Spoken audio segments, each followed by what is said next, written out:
Chris, how are we doing? You looking Good. We're good. okay? Good evening, folks, and welcome to the 6 o'clock news on SBYnews.com. This is our special edition where we're interviewing different candidates in a 10-minute format. With me today is Mr. Eric Wargotz. How are you, sir? Welcome back, I should say. Thank you, Mr. O'Barrow. How are you? I'm doing great. You're running for U.S. Senate. You're currently a member of the Queen Anne's County Commission, right? Yes, sir. Okay. I was elected president of the commission by ballot in 2006. Great. Yeah. Why are you running for U.S. Senate? For very similar reasons. I was raised in a middle-class, hard-working family where if my parents didn't like what was going on in the community, they'd speak up about it. And when I moved to Queen Anne's County, after a couple of years being in beautiful Queen Anne's, I didn't like what was happening. The taxes was going up. The rural areas were being overdeveloped to willy-nilly without any kind of organization or planning. Mm-hmm. And so I thought I had something to offer. I started studying the issues, and I ran for office and lost the first time, and then ran in 2006 and won. Mm-hmm. So I'm running for U.S. Senate because I'm a physician by training, Mm-hmm. and when the health care issue was being heavily debated about a year ago, it obviously caught my interest because I'm a provider as well as a patient. Mm-hmm. And I didn't like what was going on, so I became very engaged at that point, very active with the physician groups. Mm-hmm. I also took notice of the stimulus packages, the so-called stimulus packages, which I didn't believe in, spending money today that you're going to bring in tomorrow and threatening our children's future. So I got very much involved, started studying the issues, and I started looking at the atmosphere, and I decided that the U.S. Senate race, I'll mention her name once, my opponent Barbara Mikulski, ought to leave. She's been there 24 years. How could she possibly understand the challenges that you and I and everybody out there are facing every day when she's lived that coddled existence being a federal official for a total of 34 years? Well, that brings me to the next question. You'll face incumbent Senator Barbara Mikulski. Why should the voters choose you over her?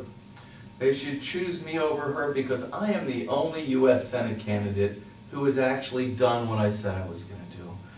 If you look at her record and then you look at the folks in my race who haven't held office, I'm the only U.S. Senate candidate who has actually cut taxes twice, constant yield this year on the property tax. Mm-hmm. I've increased government transparency and accountability at the local level.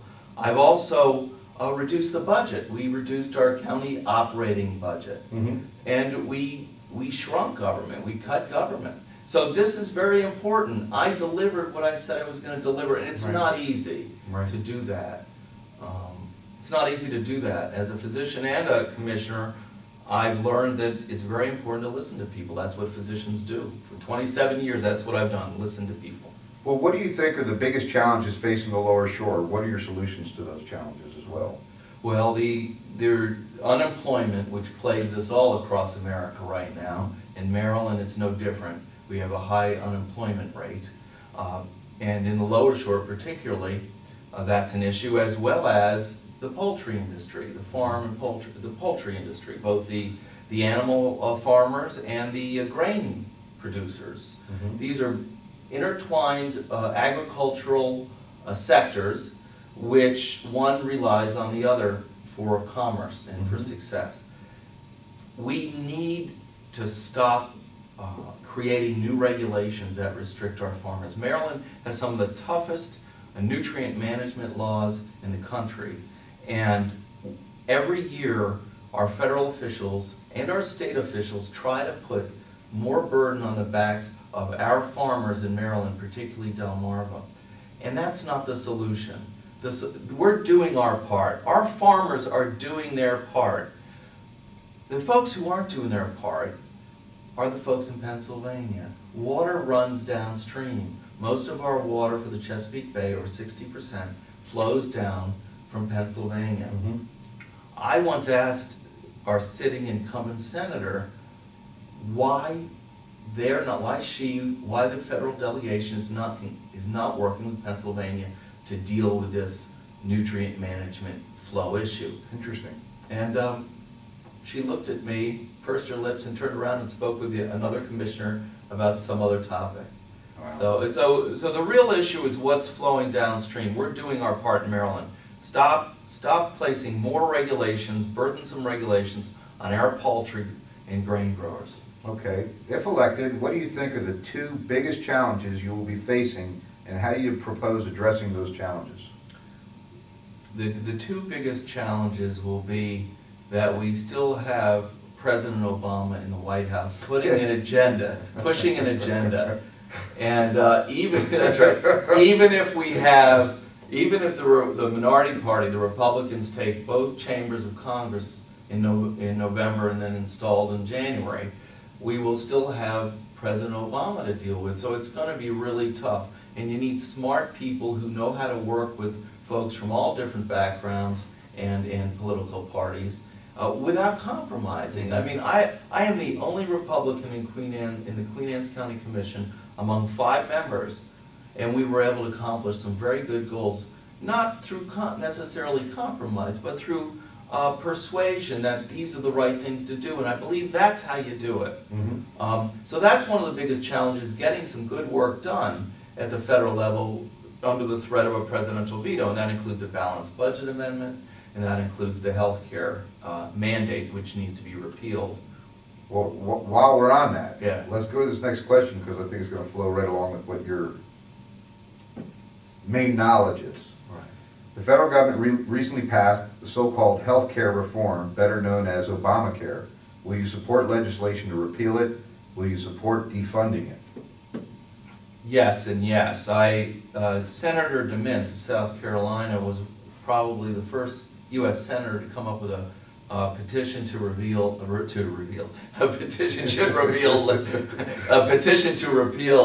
the Health Care Act, which Obama signed into law.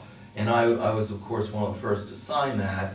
The realities are, Joe, that with a presidential veto power, it's unlikely that a repeal will actually be effected. I will push for that. But the next best thing will be if the Republicans take at least one chamber of Congress, we don't have to fund it. We can stop the funding of the health care mandate, the health care bill, and one of two things will happen. It will either rest on a shelf and collect dust as an unfunded mandate from that point on, or it'll force parties back to the drawing board to come up with some meaningful health care reform. And what does that mean to me? I'm going to take a minute here. What it means to me, what meaningful health care reform accomplishes a reduction in health care costs, which was one of the main tenets of moving the debate forward. Number one, we need meaningful tort reform. Number two, we need competition of insurance across state lines. Number three, we need portability of health care from employer to employer. When you leave one job and go to another, you ought to be able to take your health care with you. And last but not least, we need to encourage tax-free health care or medical right savings accounts. Tax-free HSAs or MSAs.